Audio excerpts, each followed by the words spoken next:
Hello everybody, my name is David, and today I want to talk to you all about being an observer.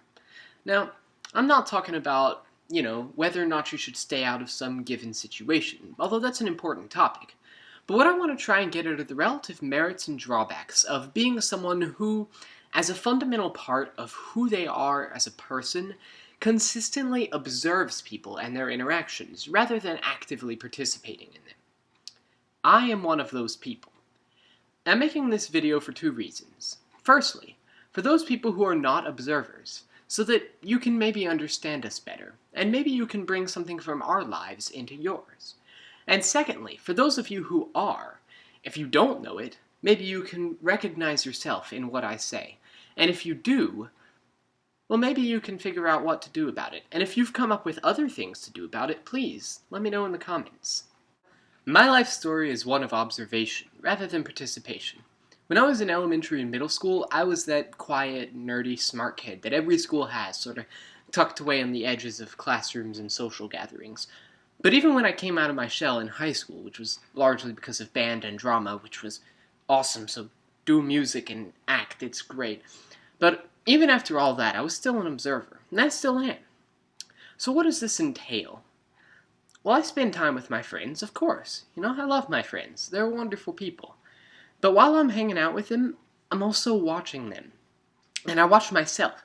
In a group of people, I don't say terribly much. I'm not the life of the party or the center of attention. I mean, the fewer people there are, the more I talk. But even while I'm talking, I'm also watching myself talk. And I'm watching the people around me listen to me talk.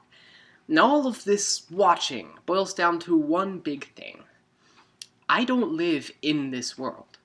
I live inside myself, and I watch the world. I don't participate in my life. I watch it.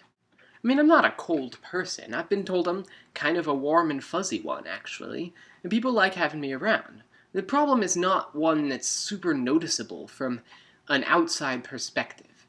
It's not a problem that occurs largely in interactions with other people, but mostly it's one that occurs within yourself. I mean, the worst parts of being an observer all have to do with oneself. For me, my inner life has a bubble.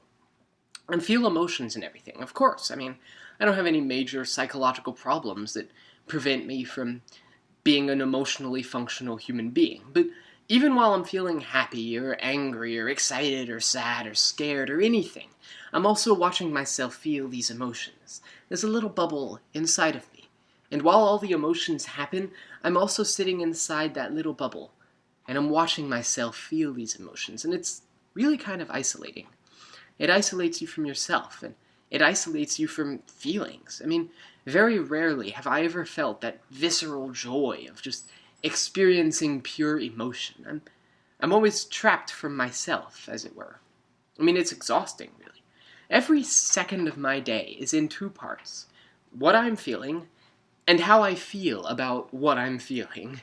And I think about the things around me constantly, instead of just interacting with them. I think about the people around me constantly, instead of just having a conversation with them. Even if I am having conversation, even if I'm having a great conversation, I'm also watching it, and I'm thinking about it. I'm thinking about the people in it, the things I'm saying, the things they're saying, all day. But as with everything, there is an upside. While I may be isolated from my emotions to an extent, I'm also protected from them. I'm rarely bitter or depressed or angry. I'm one of the most emotionally stable people I know, and from this foundation of emotional stability, I can reach out and I can help people.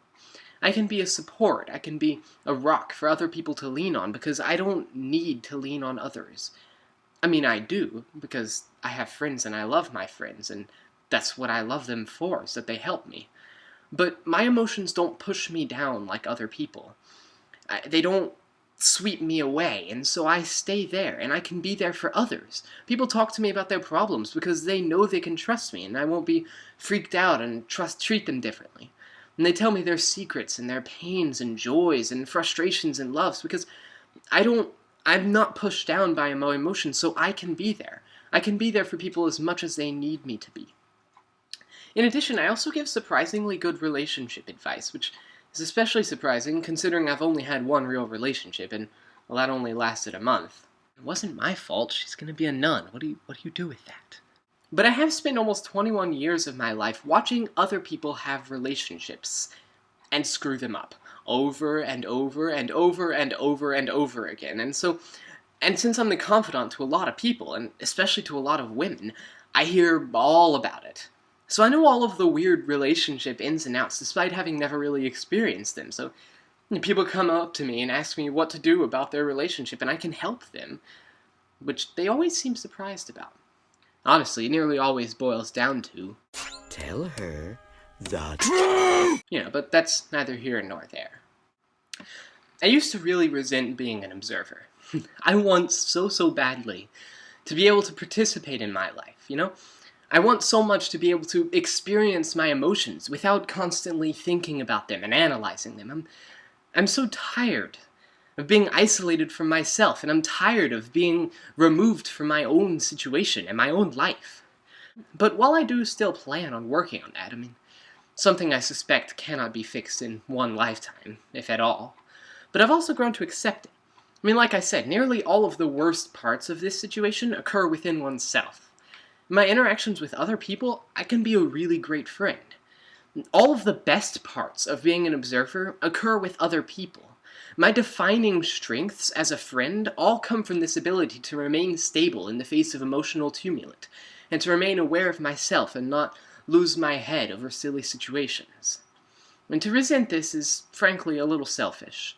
All of the reasons to hate being a perpetual observer are internal, and all of the downside to it is in my own head, it's in my own heart. If I can use this inner detachment from myself to help my friends and my family and all the people I care about so much, that is a bullet I'm more than willing to take. I don't mind not experiencing my own life if it allows me to experience other people's lives so much. So there you have it.